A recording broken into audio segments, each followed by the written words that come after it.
Shalom. Good day po sa ating lahat at binabati ko po ang lahat na bawat isa na mabuting araw, pinagpalang araw sa bawat isa. So ipagpapatuloy po natin ang ating series about salvation. Last week, na-tackle po natin ang about salvation, kung paano po, ano po yung barrier po, anong dahilan, bakit natin kailangan ng kaligtasan, at ano yung rini-require niya para may maligtas po tayo. Natutunan po natin tayong mag-repent. And then, natapos po tayo sa prayer of commitment o prayer for salvation. Ngayon po, ipagpapatuloy po natin, topic natin po ngayon is one way.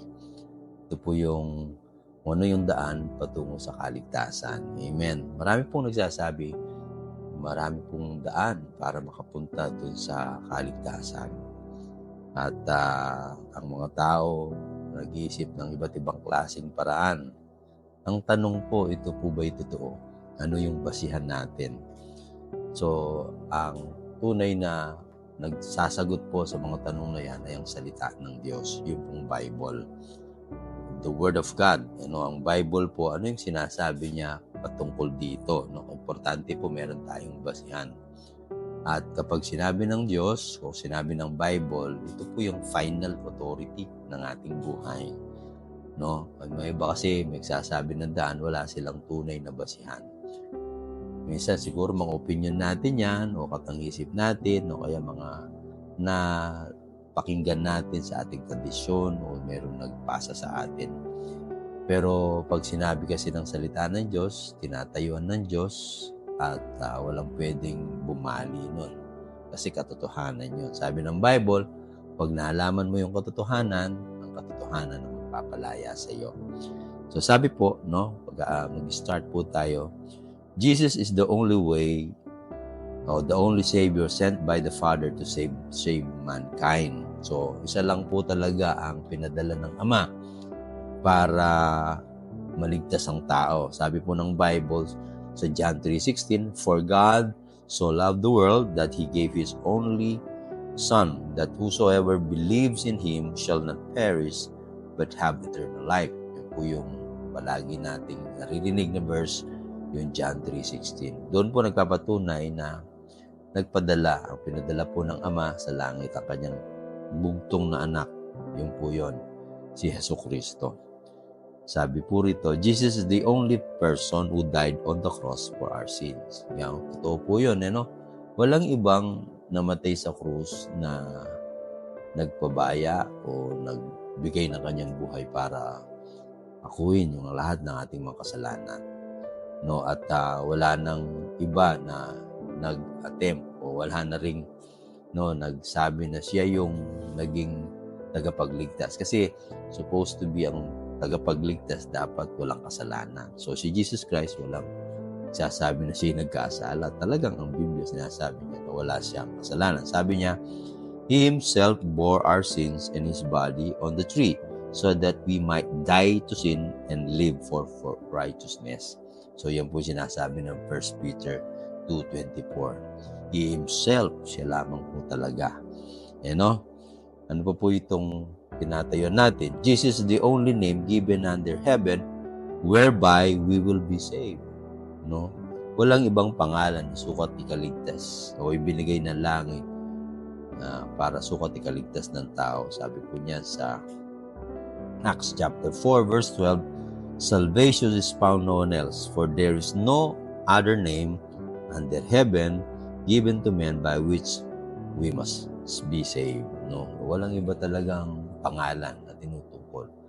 Si Jesucristo lamang ang ibinigay para sa ikakaligtas ng lahat. Jesus is the only mediator between God and man. Yan po yung mga talata ng Bible. So for so many years, sinulat at kinasihan ng Diyos yung mga taong ito para isulat ano yung mensahe ng Diyos.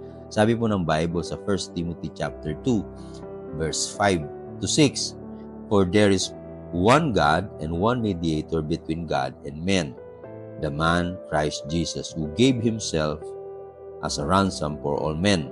Testimony given its proper time. So yon, wala talagang pumapagitna. Si Jesus Christ, yun yung mediator. Tayo po ay nagkasala sa Diyos, naging kaaway natin ng Diyos nung tayo nagkasala. Pero si Jesus ang nagsilbing bridge para once again mag-unite, patawaran po tayo sa ating mga kasalanan. Para tayo po na makasalanan, makakalapit na sa banal na Diyos. And then, sabi niya po rito, Jesus is the only way to the Father. Yan po, maliwanag na sinasabi.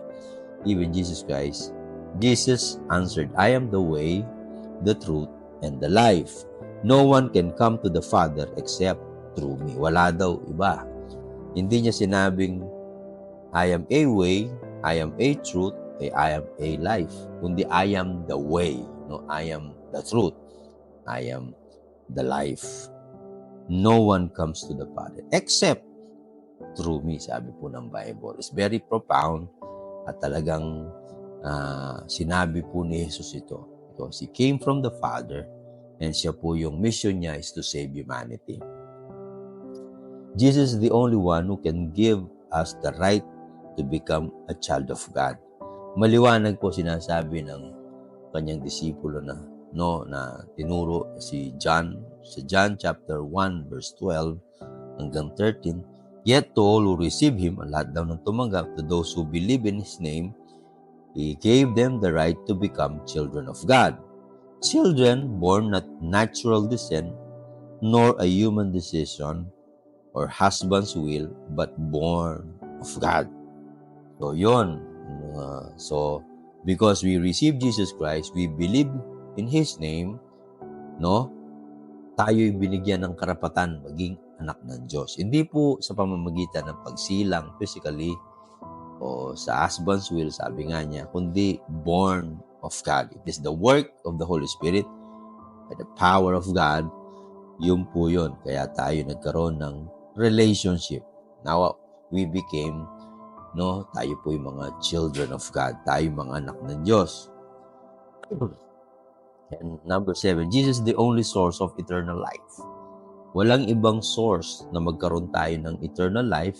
Yung eternal life, yun po yung quality kind of life o yung pong life with God. Nasabi ng Bible sa 1 John chapter 5 verse 11 to 13, and this is the testimony. God has given us eternal life, and this life is in His Son. He who has the Son has life. Sabi niya, who does not have the Son of God does not have life. I write these things to you who believe in His name of the Son of God, so that you may know that you have eternal life. O kung wala daw si Yesu Cristo, wala kang eternal life. Meron ka si Jesus, meron kang eternal life. Siya lamang talaga yung source. Wala nang ibang source. Yun po yung sinasabi patungkol kay Jesus. Napaka-importante po ng mga passages ito. Ito po yung mga nagpapatibay sa ating paniniwala na walang iba talagang pangalan, walang ibang daan, walang ibang tatayo na sino man, kung ano man yung ginawa ni Jesus. There are 5 steps of receiving salvation. 5 po yan, tandaan po natin, merong 5 pamamaraan para tanggapin natin yung kaligtasan. Importante po to, because pinag-aaralan po natin yung kaligtasan. Number 1, kailangan accept po natin. Tanggapin natin na tayo'y makasalanan. Hanggat hindi po tayo nakakarating, tayo magpakumbaba. Aminin natin. Hindi mo masasabing wala kang kasalanan. Sabi ng Biblia, lahat ay nagkasala at walang nakaabot sa pamantayan ng Diyos. Sabi nga po ng 1 John 1 chapter 8 verse 10. If we claim to be without sin, we deceive ourselves. Totoo naman po yun.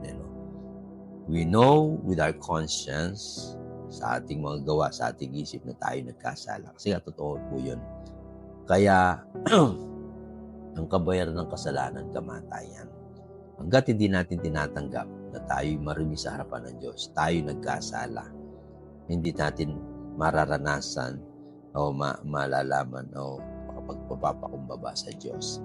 Kaya, kailangan po yung acceptance that you are a sinner. Pangalawa po, kailangan hingin po natin sa Diyos. Ask God for forgiveness. Kung ikaw ay nagkasala, kailangan humingi ka ng tawad. Ang paghingi ng tawad is i-confessal po natin. Sabihin natin. Huwag lang natin ito sa isip, kundi kailangan lumabas sa ating mga bibig.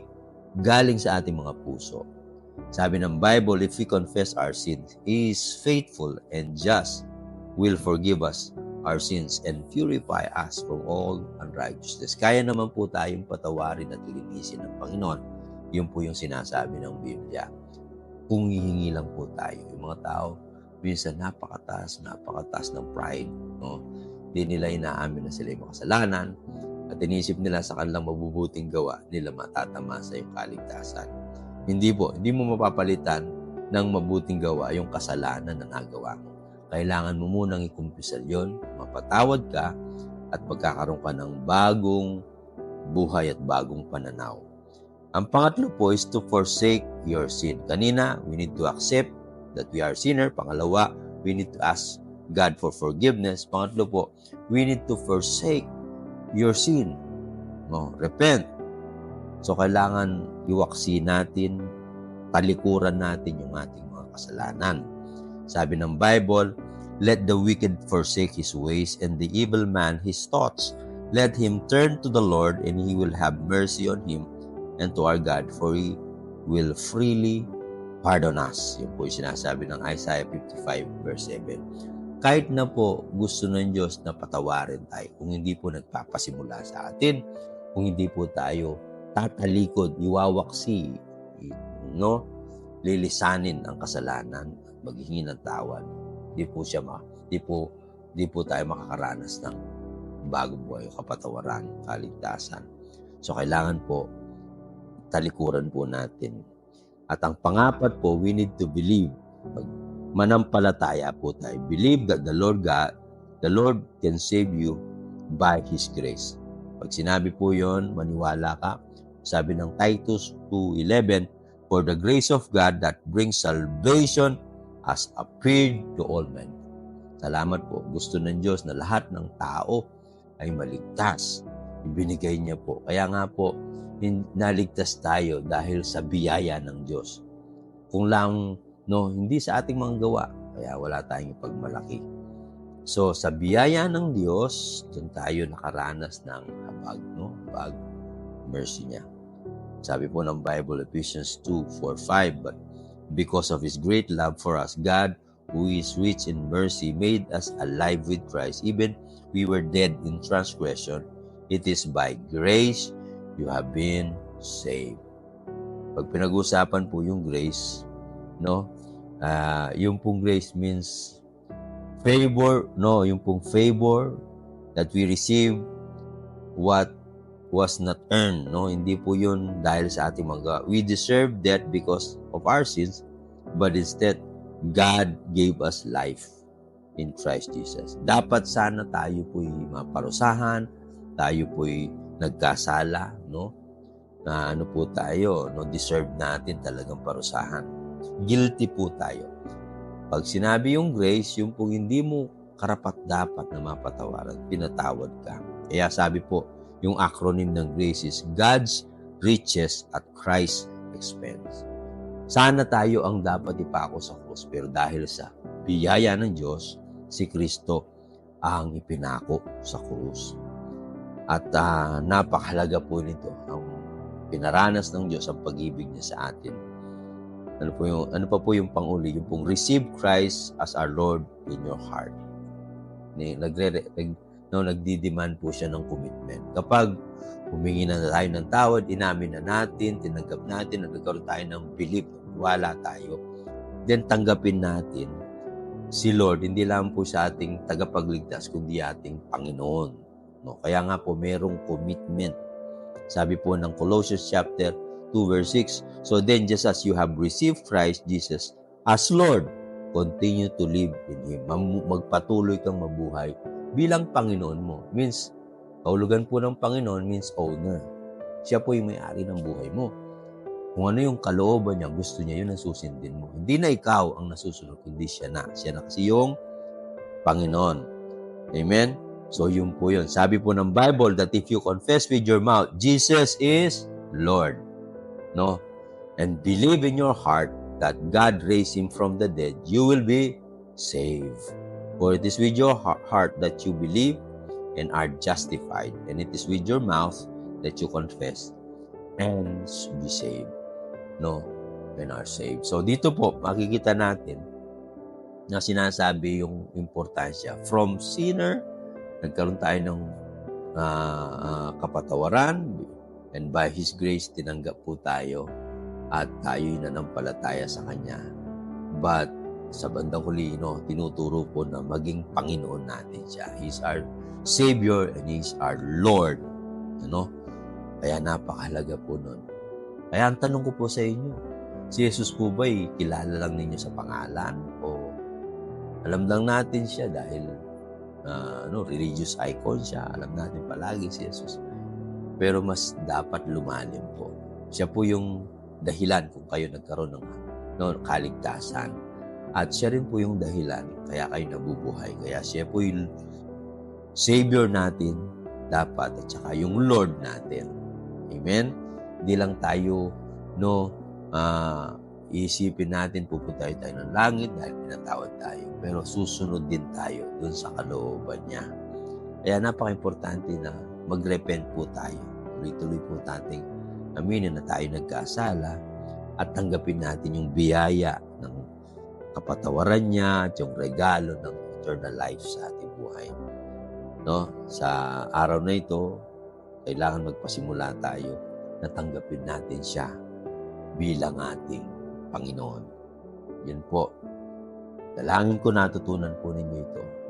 At hanggang sa muli, kayo po'y dinadalayan ko na kayo pagpalain ng Panginoon. Pwede po ba kayong manalangin?